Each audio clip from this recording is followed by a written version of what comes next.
Olá, aqui é a professora Ana Paula do canal Desvendando Ideias e vamos nessa aula extraordinária comentar a prova que foi aplicada hoje do vestibular da UERJ de 2023. Espero que você tenha feito uma excelente prova. Eu fiquei muito satisfeita com essa prova porque boa parte dos temas que nós trabalhamos aqui no nosso canal, que eu, junto com outros professores, num pré-vestibular social que eu dou aula, foram cobrados e eu adorei, espero que vocês tenham saído bem e vamos dar prosseguimento aqui à nossa aula. Só que antes de eu começar a comentar a aula, eu gostaria de sempre lembrar vocês, eu sou muito chata desde o início do meu canal, da criação do meu canal, com mapas. Eu sempre coloco mapas nas minhas aulas e eu sempre digo a vocês, gravem, saibam localizar os mapas, os estados, os principais países no mapa mundo, os continentes, nome de oceano, pega o mapa do Brasil, pega o mapa o continente africano, Estados Unidos, decorem onde ficam localizadas as unidades, as principais unidades da federação, porque eles geralmente publicam mapas que eles não identificam e você precisa saber identificar os países para você acertar a questão, mesmo que você saiba o conteúdo. E aqui estamos diante de um excelente exemplo, a primeira questão de geografia da prova da UERJ, que começa a partir da questão de número 47, que cobrou exatamente isso. Aí aqui o título diz assim, estados seculares e estados com religião oficial. E eles colocam em vermelho os estados, os países que têm a religião oficial. Só que essa religião oficial não quer dizer a mesma. E o que a questão vai pedir? Exatamente a que predomina. Com base no mapa, o credo predominante da maioria dos estados onde existe uma religião oficial é letra B, de cara, islamismo. Por quê? Porque ele está pegando exatamente a parte norte da África, principalmente, e o Oriente Médio. Então, a resposta correta é islamismo, não poderia ser budismo, hinduísmo da Índia não poderia ser, e cristianismo também não poderia ser, tá? Ah, mas por que a Groenlândia está em vermelho? Mas não a religião não é islâmica, mas a religião é protestante, e você não poderia nem delimitar por cristianismo, tá? Porque aí a gente já tem duas vertentes, da Igreja Católica Apostólica Romana e também dos protestantes, dos evangélicos. Então, a resposta correta, B. Estou muito feliz com essa questão, espero que você tenha acertado. Se você não acertou a questão anterior, a gente ainda tem muitas outras. Questão de número 48, ela tem um texto muito longo e que poderia até ter trabalhado com um mapa, que seria bem interessante, mas que está dizendo o seguinte, que, resumindo para vocês, que foi dito que a pandemia iria enfraquecer a produção, todo o trabalho das indústrias norte-americanas. Só que o que aconteceu foi exatamente o contrário. As cadeias globais de logística e transporte, quando voltaram a funcionar, depois da pandemia, a pandemia ainda está acontecendo, mas depois da vacinação e etc., se provou exatamente o contrário. Mesmo com a guerra na Ucrânia, e mesmo com as levas mais recentes de lockdowns na China para conter novos surtos, nunca os executivos americanos mencionaram tantos planos de realocar a produção de suas empresas. Então, isso está dizendo o quê? Que essa produção ainda continua a todo vapor, tá? Os Estados Unidos se reergueram, diferente da China nesse aspecto. E aí, nesse segundo parágrafo, diz o seguinte, em oposição ao offshoring, termo que ficou famoso nos anos de ouro da globalização, como sinônimo de levar a fabricação de parte do produto ou até do item completo para subsidiários em países de mão de obra mais barato, sobretudo a China, ou seja, a descentralização das indústrias. E aí a gente vai ter o onshoring, significa produzir no país onde o bem será consumido, tá? Reshoring, por sua vez, é trazer de volta para o país de origem da empresa a produção que no passado estava em offshore. Então, aqui está dizendo o seguinte, que está tendo uma movimentação dessa produção, da indústria americana. Está tendo essa movimentação. E aí, beleza, né? Contexto de globalização, bem afiado aí com o nosso contexto de pandemia. Agora, o que a questão está pedindo? A mudança na estratégia locacional das grandes corporações, mencionado na reportagem, tem como explicação a dificuldade em preservar algumas práticas do atual modelo produtivo. Uma dessas práticas está apontada em: a resposta correta é a letra A, manutenção de estoques reduzidos. Por quê? Porque os Estados Unidos, eles estão produzindo a todo vapor. As grandes corporações norte-americanas estão produzindo, estão realocando a sua produção, está mexendo com a sua logística, né, de distribuição de mercadorias e a localização das corporações e etc. Mas por que isso está acontecendo? Porque a gente tem exatamente estoque reduzido. Olha o exemplo da China e de outros países, dirá que o Brasil, né? Imagina o Brasil nesse contexto de pandemia, infraestrutura precária, logística precária, por conta do lockdown, distanciamento social, frete também. A nossa produção, ela ficou comprometida. Só que os Estados Unidos conseguiram se reerguer, mas para isso eles tiveram que criar toda uma nova estratégia locacional dessas grandes corporações para manter esses estoques, para suprir esses estoques e mantê-los funcionando e para que eles possam ser absorvidos. Não poderia ser implementação de tecnologias inovadoras? Não, mesmo que eu tenha citado isso, mas não seria isso, porque aqui a gente está falando relacionado à estratégia das grandes corporações dos Estados Unidos, tá?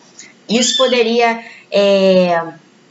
caber no caso, assim, até de um país como o Brasil, como Índia, por exemplo, mas não vem ao caso, tá? Contratação de trabalhadores qualificados? Não, de forma alguma. A mão de obra qualificada não faltou, não seria um problema essa ausência, tá bom? Disseminação de mercadorias descartáveis? Nada a ver, até porque a gente não está falando de um tipo específico de mercadoria. Então a resposta correta é a letra A. Essa questão é muito fácil, me lembra muito quando a gente trabalha a globalização, quando a gente trabalha também a questão da partilha da África, do processo de independência dos estados. Isso me lembra muito esses temas também na história, na geografia, geopolítica, e também me lembra muito o professor Rogério Rasbert da UF, que trabalha também com esse tema. Bom, aqui está uma bandeira, tá? Não é uma bandeira da comunidade LGBTQIA+, tá bom? É uma bandeira que faz relação com o período pré-colonial de sociedades que faziam parte do Império Inca. Vou resumir aqui para vocês. E ela, após a colonização espanhola, ela foi associada à resistência da política indígena. Então, a partir daí, os países que têm essas comunidades indígenas, elas ainda fazem uso dessa bandeira que representa a unidade, a solidariedade, a harmonia, que são povos da região dos Andes, no sul do Equador, oeste do Paraguai, Chile, norte da Argentina, Bolívia, Peru. E a estrutura do desenho simétrica, né, expressa a igualdade criada entre esses povos que rejeitam conceitos como o do individualismo. Bom, aqui a gente tem um símbolo de resistência. Agora vamos ver o que a questão está pedindo.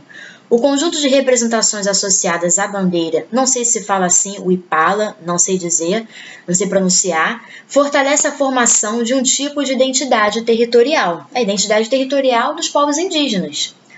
Essa identidade territorial está fundamentada no seguinte conceito: comunismo, teocentrismo, nacionalismo, multiculturalismo, com certeza é a D, porque a gente está falando de povos indígenas de outros países também, que mexe com outras culturas também. É a cultura indígena, mas de outros povos também. Não poderia ser teocentrismo, não poderia ser comunismo, não tem nada a ver. Nacionalismo também não. É uma bandeira de resistência, tá? Não da nação indígena, não tem essa. É multiculturalismo. Então, a resposta correta é a letra D. As outras alternativas eu não sei nem como explicar para vocês, porque não tem nada a ver mesmo. Mas eu adorei como a questão foi bem formulada. Então, vamos seguindo. Eu adorei essa questão, a questão de número 50, porque é uma questão que foi feita de uma forma muito criativa e é parecidíssima com uma questão que caiu na prova do Enem desse ano, quando estava falando dos territórios anexados pela Rússia, bem nesse contexto da guerra da Ucrânia. E aqui a gente tem uma charge que diz assim: isto não é um cachimbo. Não é um cachimbo, você sabe que é, mas não é. Aqui está a figura, mas não é. E você tem que acreditar, não é verdade? E ao lado a gente tem uma parte do território da Ucrânia e a gente tem aqui a capital Kiev, né? E aqui a gente tem duas anexações, né? Isto não é uma invasão, né? Como se o Putin estivesse dizendo isso. Aí tem uma parte que é Donetsk e a outra que é Luhansk. Acho que se pronuncia assim, perdão se eu tiver pronunciado errado. Então isso não é uma invasão, tá? Isso não é uma invasão, isso é uma ironia, né, gente? Bom, o evento geopolítico ironizado na charge vem sendo justificado por discursos ideológicos produzidos pelo governo da nação invasora, a Rússia. Nesses discursos, destaca-se a seguinte característica social das áreas 1 e 2 assinaladas no mapa. O que está querendo dizer? O que eles estão querendo dizer aqui é o seguinte: o que foi utilizado como discurso para a gente invadir, sendo que a gente não está invadindo, a gente está só anexando, a gente está só integrando. Por que a gente tem que integrar, né? Bom, nesses discursos, né, o que a gente pode encontrar? Letra A, ausência da etnia eslava, nada a ver, gente. A gente está aqui em outra parte aqui do mapa, a gente está aqui Ucrânia, Rússia, não tem nada a ver, então corta. Predomínio da língua russa, essa é a resposta correta. Ah, aqui tem um predomínio da língua russa, então eles são russos, então vamos anexar, porque a gente está só integrando as nossas semelhanças culturais, étnicas, linguísticas. Então, a letra B é a resposta correta. Não pode ser a C, persistência do regime comunista. Aqui não é um regime comunista, a gente não tá falando aqui de regime político também, e não caberia colocar comunismo aqui. D, rejeição do sistema parlamentarista, aqui também não caberia. Ah, eles estão rejeitando o sistema parlamentarista? Não, de forma alguma. Letra B é a resposta, predomínio da língua russa, tá? Eles vão apelar sempre para a parte cultural, para a parte linguística, olha que interessante. Então, resposta correta, B. Essa questão eu achei ela muito mal elaborada, tá? Porque na questão número 51, ela define o que é branding. Acho que é assim que se pronuncia. Aí fala, é um termo oriundo da língua inglesa utilizado para se referir às diferentes ações relacionadas à criação e à gestão de marcas. Só que esse termo ele também se aplica à ação de criação, fortalecimento e divulgação da identidade ou imagem de um território. Aí ele pula e diz assim, né? Alguns dos principais objetivos das ações de branding de território são aumentar seu atrativo como lugares de investimento empresarial, tornar aquele lugar um lugar atrativo para receber investimentos, melhorar sua posição competitiva no mercado turístico, fortalecer a identidade dos cidadãos com seu lugar de residência, aumentar sua autoestima, obter predisposição para consumir mercadorias, características de um determinado lugar, facilitar o desenvolvimento do território, tornar aquele território atrativo para receber turistas, para melhorar a qualidade de vida da população, desde que isso também forneça um retorno financeiro, né, conceda um retorno financeiro, nada é de graça, né? Então, o que a questão está pedindo? Uma iniciativa muito praticada nas ações de branding de território é a demarcação de áreas caracterizadas pela. Você poderia se confundir aqui com a eficiência da cultura cerealífera, tá? A singularidade da produção vinícola e a antiguidade da manufatura automotiva. Por quê? Porque você tem lugares que, dependendo do tipo de turismo que se quer promover, você pode muito bem investir em desfiles de automóveis antigos, os automóveis antigos, desfile, não bem essa palavra desfile, né, de exposição, né, exposição. Aqui acontece a exposição anual de automóveis antigos e etc. Aqui tem uma fábrica tal. Isso poderia te confundir. Eficiência da cultura cerealífera também, mas a resposta correta aqui é a singularidade da produção vinícola. Bom, aí se você fosse lembrar de lugares como por exemplo partes da Itália também, principalmente, que vão investir nessa parte da produção vinícola, para atrair turistas, né, para vender vinhos e para ligar isso à imagem das suas cidades, do país principalmente, a vinhos também, partes também de Portugal, se você se ligasse nesse tipo de, nesse ramo, né, empresarial, aí você acertaria. Então, essa questão eu achei assim um pouco mal elaborada. Mas ela confunde também, porque ela coloca alternativas possíveis, né, que são estratégias que outras cidades também utilizam, países também, para atrair turista, atrair investimentos, tá? E não poderia ser qualidade da extração carbonífera, porque realmente seria um elemento negativo, né? Então, a resposta correta, letra C. Questão de número 52, olha outro mapa aí.